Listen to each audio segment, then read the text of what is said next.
नमस्कार, welcome to career मंत्र 9.1। मैं अंकित यादव आपके अपने यूट्यूब चैनल में आपका स्वागत करता हूं। जैसा कि थंबनेल पर आप लिखा हुआ है कि आज की क्लास में हम UP triple S C PET 2022 की कंप्लीट सिलेबस देख रहे हैं। ये अंकित भाटी सर की बेहतरीन बुक है, तो इस बुक से हम सब सारा है कि सारा कंप्लीट सिलेबस कंप्लीट कर रहे हैं। ठीक है, चलिए समय बर्बाद ना करते हुए देखते हैं आज का टॉपिक हर्षवर्धन। ठीक है, तो हर्षवर्धन आज पढ़ेंगे हम लोग। टॉपिक नंबर 7 है, हिस्ट्री का टॉपिक है। ये सभी टॉपिक 5 नंबर में आपके आएंगे। तो चलिए आपके दिमाग की गागर में भरते हैं ज्ञान का महासागर। तो चलिए वीडियो शुरू करते हैं। हर्षवर्धन।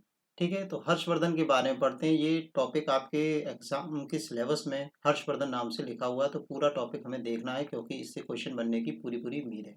ठीक है, तो हर्षवर्धन 606 ईस्वी में 16 वर्ष की अवस्था में थानेश्वर की गद्दी पर बैठा। ठीक है, हेंग सांग हर्षवर्धन को शिलादित्य के नाम से संबोधित करता था। तो देखो ये नाम बहुत इंपॉर्टेंट हो जाता है। शिलादित्य किसका नाम है? हर्षवर्धन का।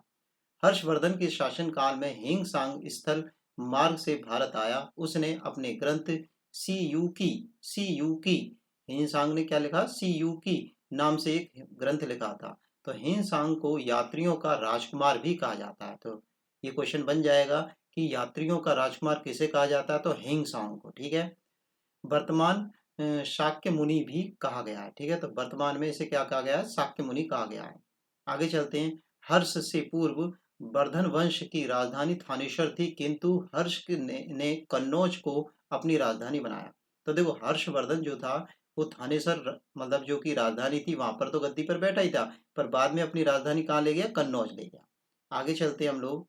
हर्षवर्धन सूर्य शिव सूर्य शिव और बुद्ध का उपासक था। तीन लोगों का उपासक था, सूर्य शिव और बुद्ध का। हर्ष का दूसरा नाम शिलादित्य था। क्या नाम था इसका? शिलादित्य। हर्ष ने शिव पार्वती की आकृति से युक्त सिक्के चलाए थे। तो इसने जो सिक्के चलाए थे उसमें क्या था? शिव और पार्वती की आकृति बनी हुई थी। हर्ष एक महान विद्वान था। उसने प्रियदर्शिका, रत्नावली, नागानंद नामक ग्रंथों की रचना की थी। तो ठीक है, तो ये क्वेश्चन बनता है प्रियदर्शिका किसने लिखी है? हर्षवर्धन ने लिखी है।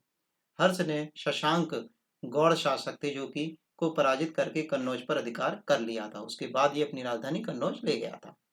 उत्तरी भारत के अन्य राजकुमारों को भी अपने अधीन कर लिया था इसने। ठीक है, आगे देखते हैं। हर्ष और पुलकेशिन द्वितीय के बीच नर्मदा नदी के तट पर युद्ध हुआ था, जिसमें हर्ष की पराजय हुई थी। तो ये क्वेश्चन बन सकता है कि हर्ष और पुलकेशिन द्वितीय के बीच जो युद्ध हुआ था नर्मदा नदी में, उसकी उसमें जीत किसकी हुई थी? तो पुलकेशिन की द्वितीय की हुई थी। एहोल अभिलेखों में इस युद्ध का उल्लेख मिलता है। पुलकेशिन द्वितीय चालुक्य वंश का प्रतापी राजा था। ये क्वेश्चन बन सकता है कि पुलकेशिन द्वितीय जो है किस वंश का था? तो चालुक्य वंश का था। आगे देखते हैं हम लोग। हर्ष ने कश्मीर पर आक्रमण कर वहां से भगवान बुद्ध का दांत कन्नौज के निकट सांघाराम में स्थापित कर दिया था। ठीक है, तो कश्मीर पर आक्रमण किया और भगवान बुद्ध का दांत कन्नौज ले गया और वहां संघाराम पर स्थापित कर दिया। हर्षवर्धन ने एक विशाल साम्राज्य की स्थापना की थी, जिसकी सीमाएं उत्तर में हिमादीक्षित पर्वतों मतलब कि जहाँ पर बर्फ जमी हुई है वहां तक थी, दक्षिण में नर्मदा नदी के तट पर थी, पूर्व में गंजाम तक थी और पश्चिम में वल्लभी तक फैला हुआ था इसका साम्राज्य। हर्ष का साम्राज्य सामंती संगठन पर आधारित था। आगे है राज्य प्रशासनिक सुविधाओं के लिए ग्राम विषय भक्ति राष्ट्र में विभाजित था। भुक्ति का तात्पर्य प्रांत से था। विषय जिले के समान था। शासन की सबसे छोटी इकाई कौन थी? ग्राम थी। न्याय व्यवस्था का सर्वोच्च अधिकारी कौन था? सम्राट था। राज्य में अपराध के लिए कठोर दंड का प्रावधान भी था। इस काल में सर्वाधिक आय भूमि से होती थी।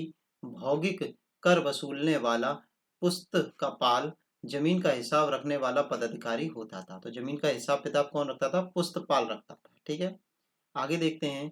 उपज का छठा भाग राजस्व के रूप में वसूल किया जाता था, मतलब 1/6 भाग। कितना? 1/6 भाग। हर्ष के समय नालंदा विश्वविद्यालय महायान बौद्ध धर्म की शिक्षा का प्रमुख केंद्र था। हर्षवर्धन बाणभट्ट, म्यूर शर्मन नामक विद्वानों के संरक्षक थे। ठीक है, तो हर्षवर्धन के राज्य में कौन था? बाणभट्ट रहता था इनके साम्राज्य में, संरक्षक थे। और म्यूर समन थे। बाणभट्ट ने हर्षचरित और कादम्बरी और म्यूर समन ने सूर्य शासक की रचना की थी। तो बाणभट्ट की ये दो पुस्तकें बहुत पूछी जाती हैं, हर्षचरित और कादम्बरी। ग्राम ग्राम शासन के प्रधान को ग्रामाक्षपट लिख कहा जाता था। ये नाम इंपॉर्टेंट हो जाते हैं, जो भी नाम अटपटे आएंगे तो आप डायरेक्ट लगा सकते हैं, कोई प्रॉब्लम नहीं होगी। हर्षचरित में सिंचाई के साधन के रूप में तुला यंत्र और जल पंप का उल्लेख मिलता है। तो यहाँ पर हमने हर्षवर्धन कंप्लीट कर लिया है। ठीक है, आपको सेशन जरूर अच्छा लगा होगा। Thanks for watching video. Take care, bye bye, धन्यवाद।